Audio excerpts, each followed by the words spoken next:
Good morning, good evening, good afternoon, and welcome to the Papa Joe Show, where Papa Joe knows. Thanks for being here. I am your host, Papa Joe. It's been a fun, interesting morning today. I am going to cover some interesting stuff today. I think where we are going to run through um, cryptocurrency as a whole, and then there's a something I'm noticing in here is a rift amongst the family of crypto, if you will. And I'm gonna try and do a couple different things here with some cameras. So my apologies if I am off today a little bit. We'll call it that way. So that's really interesting. Trying to go live here on TikTok as well at the same time. So it's giving me a grief. So, anyways, that being said, you guys over on YouTube, there's a live chat running, so appreciate you guys being in there. So pop in there, and we can have a conversation and have a good time at the same time. So I do appreciate everything you guys are doing. So, anyways, it's going to be a fun conversation today. There's some conversations that I've had over the past few weeks with different people in this space. It kind of make me scratch my head a little bit, going, "You're for Bitcoin, but nothing else related." So let's see what happens here in a minute. Gotta have my coffee. I absolutely love my coffee. So, if you're watching, wherever you're watching from, TikTok, Twitter, Facebook, YouTube, there's a live chat running on YouTube, and I have that running every day on there. So, if you're not subscribed, it's the Papa Joe Show. Do me a favor, subscribe, help me grow that channel. Like the channel, etc. And the videos, if you like the content, of course, you don't have to if you don't like it, but help me grow the channel. If nothing else, subscribe to it. That would be amazing for me. And I'm trying to trying to grow that out there so I can kind of do this stuff a little more for full time. So yeah, anyways. Let's pop in here on the chat. Say good morning to my peeps here. So good morning, Tom. Good morning. Those of you streaming everywhere else, it's on YouTube. That's where I'm pulling this from. Anyways, so good morning, John. How are you doing? Hey, Thomas. How are you doing, my friend? That Crypto Sherpa. Good morning. Good morning. And good morning, Sai. How are you doing today? Gloria. Good morning. Diane, good morning. Good morning. Sophia, good morning. How are you doing? The Bitcoin country, good morning, good afternoon, wherever you are joining us from. It's been a fun day so far, for sure. Let's see who else we got in here. Good morning, Kim. Good morning. Welcome, everyone. Thank you for being here. It's been an amazing morning, and I do appreciate you guys attending the show today. Good morning, Jeff. Thank you. It's been a while since I've seen you in here. Thanks for popping in. And yes, Tom, as he's saying, smash those likes. I really greatly appreciate it when you do. Again, it helps me grow the channel, it helps me get the word out, and it helps other people who are looking for the content and information that we cover here in these shows every day to help find that content. So, today, oh, yes, one other thing. Scrolling on the bottom of the screen, for my YouTube and Twitter folks, there is a link to my Patreon show. I do a Patreon show at 4:30 every day, unless the stuff happens in the world and family, things like that. Family's first in my mind, and that's important, right? So it's important for all of us to remember that, because family is there for you always, and even when there's things that are happening in family, they're still gonna end up being there one way or the other, whether you like it or not. So anyways, that being said, let's see. Yes, I do that at 4:30 every day. I said it. It's there. It's where I get to be unfiltered. I get to say things and not have to care or worry about what I say, necessarily within reason, right? So I get to talk about banking, the history of banking, and the reality of where we are and what we're living in today. I also get to talk about one of the most recent things is the hunger disease that's been going on, and the magic cookies that they've created and are demanding that we all eat, things like that. And one of my other most recent favorite ones was how to build residual income with cryptocurrency. Just go ahead and throw this out there for everybody. Everything I say on this show is for entertainment and or educational purposes only. It is not designed for you to go and run with it. It is so that you can appropriately do your research. Here's a starting point. Go, have fun, jump off, have fun, right? Anyways, so again, Uh, so one of the things here I would like to point out for those who are following on TikTok, I have not figured out how to share the screens I'm going to share, so I do apologize in advance. If you would like to pop over on YouTube and watch it live, it's the Papa Joe Show, and I will be showing different screens and having different content on there. So, anyways, without further ado, one of the things I wanted to kind of discuss today is I've been paying attention to the different groups in the crypto space where there's kind of a divide that seems to be happening. And a lot of people are like, divide? What do you mean divide? Well, there is a divide amongst people who are straight up Bitcoin maximalist, and then in their minds, everyone else. Here's the thing. I had a conversation at an event not too long ago that I was attending, and one of the people I talked to was a Bitcoin maximalist, and they published a article that I really did disagree with. And I'm not naming any names, not doing anything like that. It's not the way I do things, right? I enjoy building friendships and learning from other people, and I really do enjoy. I realize that you can't know everything, and in the technology field, you guys, some of you know me. I've been in the IT field for more than 20 years. I've been in blockchain and cryptocurrency since late 2011. If you aren't willing to learn from anyone and everyone, you are going to fall behind. It's just that simple. And quite frankly, that's why I do this type of stuff. So I thoroughly enjoy crypto, and I thoroughly enjoy learning from other people. So, anyways, a lot of Bitcoin maximalists think that blockchain is stupid. Now, not all, but a lot do. But they forget that Bitcoin uses a blockchain underneath it. And they throw out all notion of any other cryptocurrencies other than Bitcoin because they look at them as a cryptocurrency. They don't look at them as technology first.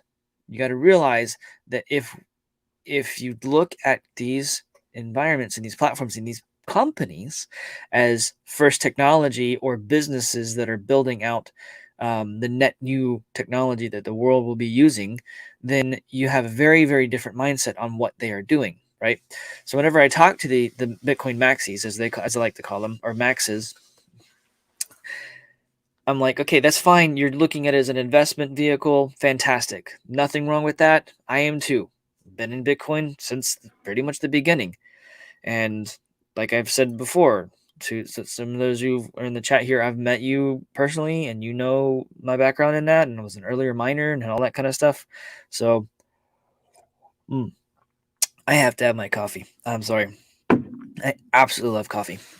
Definitely one of my more favorite parts of the day. I think a lot of people can relate to that. Anyways, and I'm looking at these people and I'm having these conversations with people and I'm going, do you realize that there are blockchain platforms that are actually solving real world problems because of the decentralization, the transparency, and the immutability of a blockchain, and then built in automation that's kind of technically like an AI that's built into the blockchain? Just for the record, everyone, AI is it's as smart as you make it. It's an application, and it is as smart as you make it. It's not going to be, not anytime soon, I should say, going to be anything that anyone needs to necessarily fear. It is literally just an automated piece of software that does a task that you would prefer not to necessarily do, kind of thing, right? So, anyways, at the end of the day, you need to realize that we are starting to see almost like a divide in the crypto space in general. You've got the people who are looking at all of the blockchain and all the different platforms and all the different things that they're solving. And you've got people who are just, I'm into Bitcoin and Bitcoin only. Everything else is what they call a shitcoin. And well, let's put it this way. When they look at those things and they are ignoring the fact that it's technology first, that it's a monetized token, that from a technology perspective, that it is software, it is a program, it is an application that is designed to solve a real world problem. Think about the Divi project, how they're getting people into crypto very easily. Think about Matic or Polygon, how they're bridging the gap between Ethereum and all the other platforms. All the other platforms, not all the other platforms, but they've got their own blockchain and whatnot. The NFT space, non-fungible tokens, right? We talk about that and how it's all art right now. Well, that's not the future of NFTs. The future of NFTs is, a lot of you guys who know me and been around for a while, those of you who are new, that's a little bit different. NFTs are going to be the future of buying and selling a home, buying and selling a house. We already have a platform out there that's been tested and successfully executed in California, called Proppy.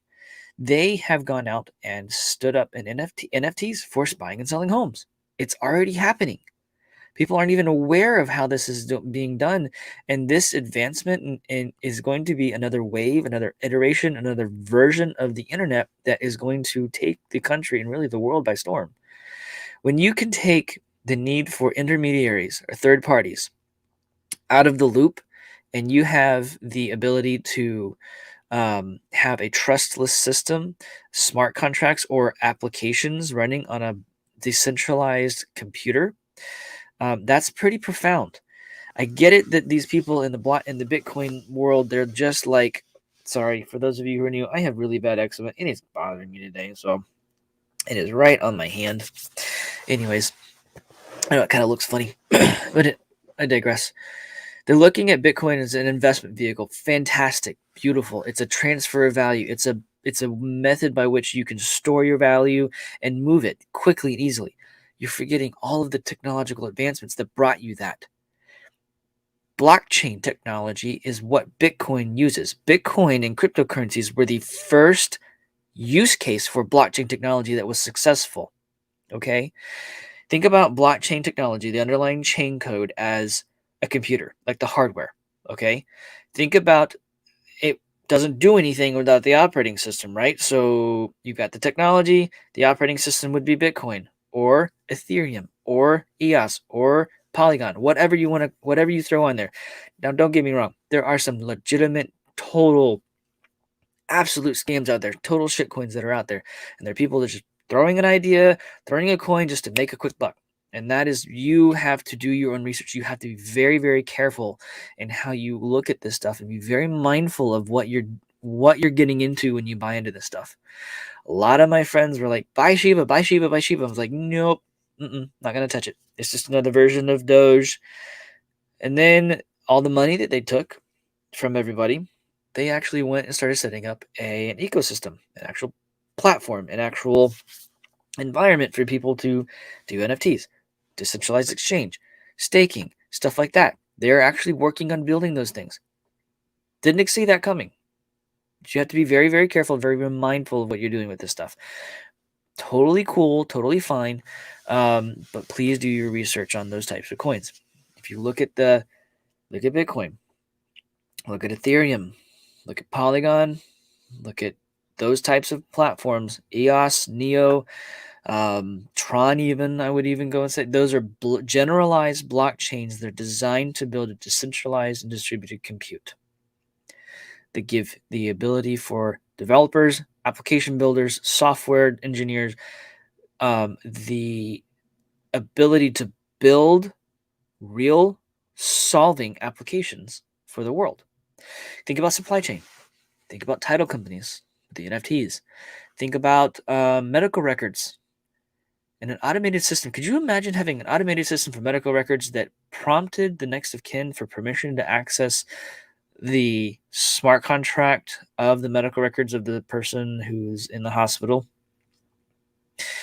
And then you could set the time limit that they had access to that, say 30 days, 90 days, whatever, to where it would relock. They would then have to re-request access to it if they needed it.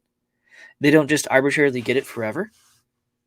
Could you imagine the amount of fraud that would get removed from doing something like that? It's insane. And then you have the transparency aspects of it where you could have the track record forever.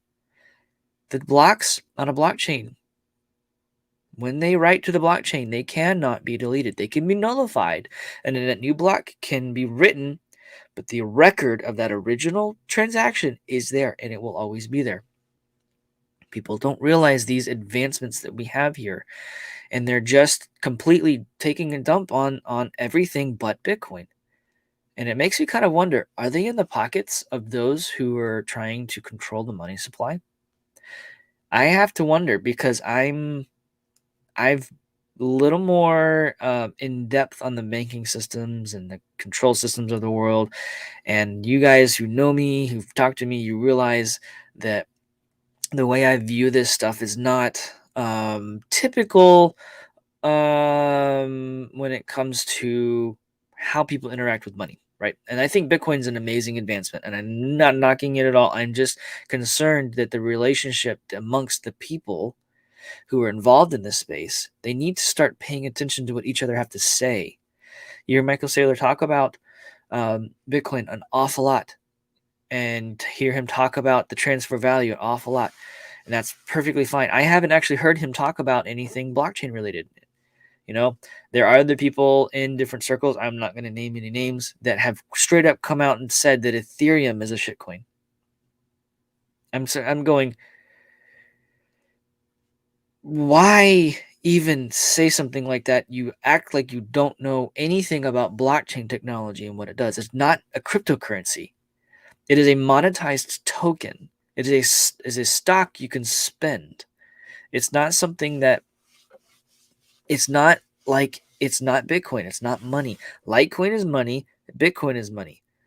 Bitcoin's going to be the means of exchange or the store of value. Litecoin's going to be the means of exchange. With the Lightning Network and set up, Bitcoin can be used as cash as well, because it will move quickly and things like that. So I'm going to pop over here.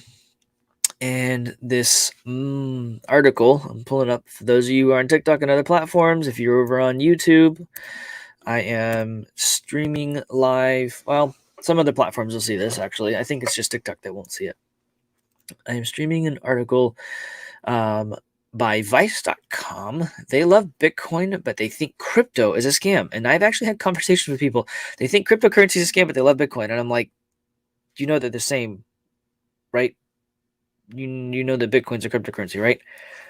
And they don't really realize it's like there's a disconnect there. It's either a lack of education, or they have a cognitive distance and they don't want to realize that it is cryptocurrency. Or they say they love Bitcoin, but they hate blockchain technology. They think that blockchain is dead. They think that blockchain doesn't work. They think that it doesn't make sense. And I'm like, you know that Bitcoin uses blockchain technology, right? And they're like, well, no, it doesn't. I'm like, actually, it does. And then I explain my background, and I start explaining how the ins and outs work. And they're like, oh, wow, I didn't even realize that. I'm like, yeah, so pay attention that this is actually going to change things. So this article basically says, if you're a no coiner, somebody who doesn't do Bitcoin cryptocurrency at all, you would think that it's one big happy family. It's really not. That's what I'm trying to say here. I'm kind of concerned that there's this rift, this divide, if you will, and we need to stop giving each other a hard time in this space about what we think is going to happen, because we're both right. I'm on both sides of this, right? I'm the technologist. People who, I've had somebody tell me that blockchain technology is useless technology and it's not going to do anything. I'm like, really? I'm building blockchain for, I gotta be very careful here. I'm building blockchain technology for one of the nation's largest retailers. Do you understand? That's not going away. That is being adopted in a very big way. And they just kind of look at me. He's like, nah, no, I don't believe you. I'm like, okay, fine. When you hear it on the news, I've got your phone number. I'm going to text you. I'm going to send you the article. And then I'm going to say, this is what I was talking about. This is what I built. You need to realize this is not a joke. Okay? Please pay attention in this space. Realize that when with NFTs and all the other spaces, this is all NFTs and the art and stuff like that. It's fine and dandy and all that fun stuff. It's just a testing ground. Okay, it's a method for us to be able to test to make sure that this actually works. Now we're going to actually put a contract into this, and now we're going to actually sell the NFT and the deed to a house in the NFT. Someone will be able to buy it. Now, what's really, really cool about NFTs, a lot of people don't realize this, is that you could actually crowdsource the purchasing of like a commercial property where you could sell X amount of NFTs and it's going to crowdsource the building of, say, an office space or a hotel or condos on the beach, whatever.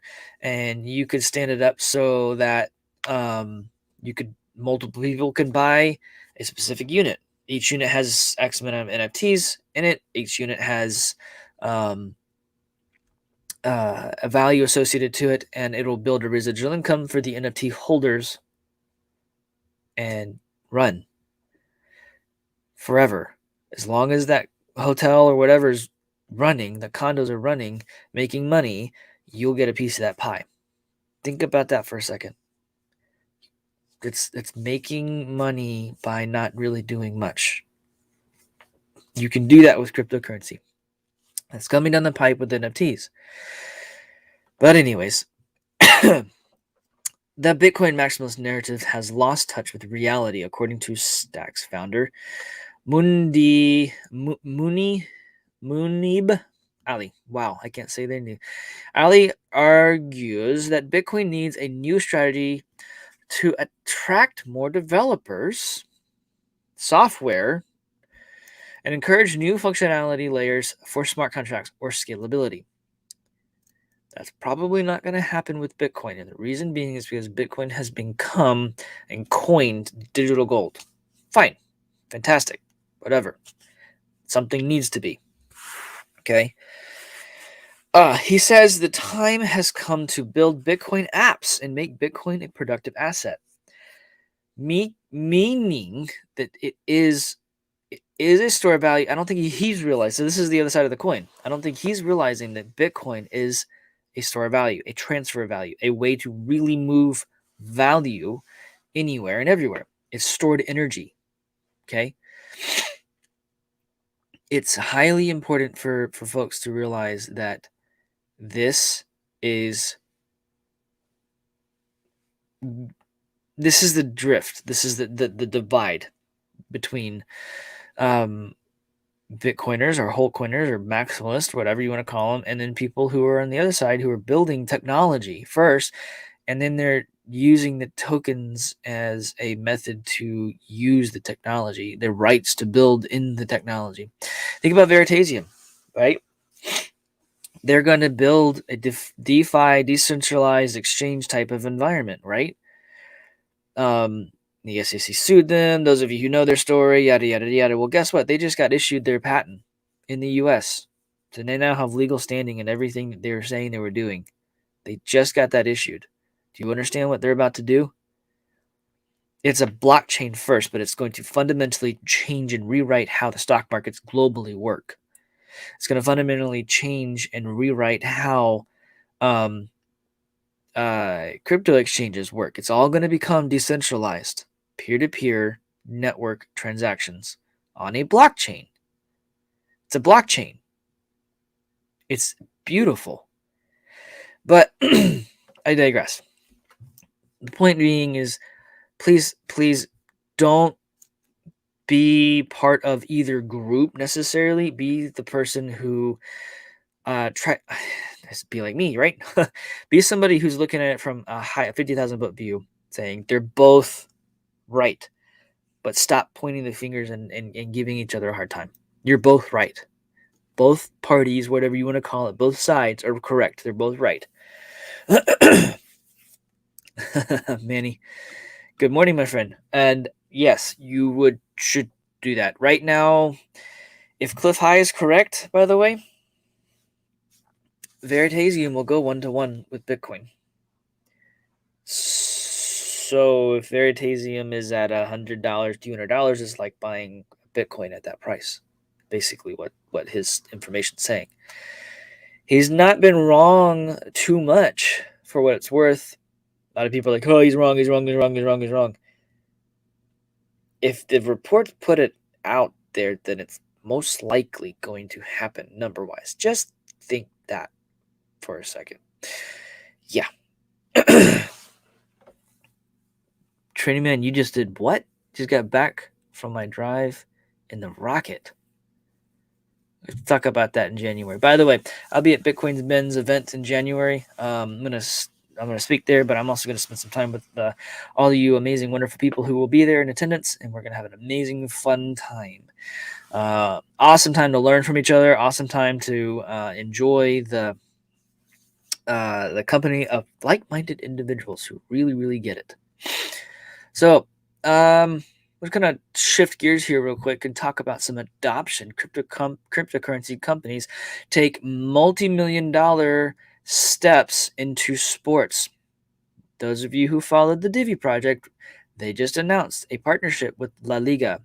They have 1 billion viewers. They are the largest or second largest soccer league in the world, or football league in the world. Forgive me, those of my European followers, or Asia Pacific. It's football everywhere except the U.S. Anyways, they just signed a setup with that, and they're going to be all over the place there. So it's interesting. Cryptocurrency platforms and firms are flooded into sports, signing major deals, highlighted by, and I covered this a couple weeks ago, Crypto.com taking over the naming rights of the Los Angeles Lakers arena for $700 million. Pay attention to the crypto space. They're going to start sponsoring everything because they are where the money's at now. You want to know where money's going to go? Crypto, when the markets fail, and they're going to. I talked about Evergrande yesterday. When the markets fail, you're going to see a major shift in people going into cryptocurrencies because it is the exit strategy. It is how people are going to be getting out of the stock markets. It is how people are going to be getting out of the crashing dollar with inflation, stuff like that. The money is going to go into sponsor. These sports leagues are going to die without cryptocurrency. They will. Whether you believe it or not, they're going to completely collapse. Also, I might as well cover it because it's absolute stupidity. Dogecoin spikes 20% after Elon Musk says Tesla will accept payments for merch. Really? People, just because Tesla is going to accept something as payment does not mean it's going to increase in value. It is a joke. It was a joke. The guy who created Dogecoin did it as a joke. It is the epitome of a meme coin. There is no reason for its existence except for it has a dog as its logo. Everyone's like, well, what about Shiba Inu? Well, Shiba Inu went out and did that. The dog is their logo so that they could take market share from Doge. But they're actually building an ecosystem and a platform, making it worth the time. Yeah, no. Please be careful with these coins, guys. Do your research and realize, yes, it might pop. Yes, it may make you some money in dollars, but if the dollar's failing, what's it really doing for you? What can you really get for it? Things like that. Last little thing here. Voyager Digital, I think this is Mark Cuban's app, becomes the official cryptocurrency broker partner of the National Women's Soccer League. Boom. I guess they took a cue from Divi. Gotta wonder, guys, Divi's becoming a big deal. Please pay attention to Divi. The Divi project is a very, very, very amazing project. The guys behind it are awesome. They know what they're doing. They know what they're talking about. It's a fun, amazing time. Anyways, with that, I'm going to go ahead and cut it here. I have a meeting in quite literally just a minute here, and I need to go ahead and be ready for that. So you guys have a wonderful day. Join the Patreon show, the Papa Joe Show, if you search for it. I will be doing shows at 4:30. I may not do it today. The reason I may not do it today is I need to go get some firewood, and I may not be back by the time the show will be starting. So if that's the case, I will do a show tomorrow. So anyways, you guys have a wonderful and blessed day, and we'll talk to you later. You guys have fun. I'll talk to you later. Bye bye. Sorry.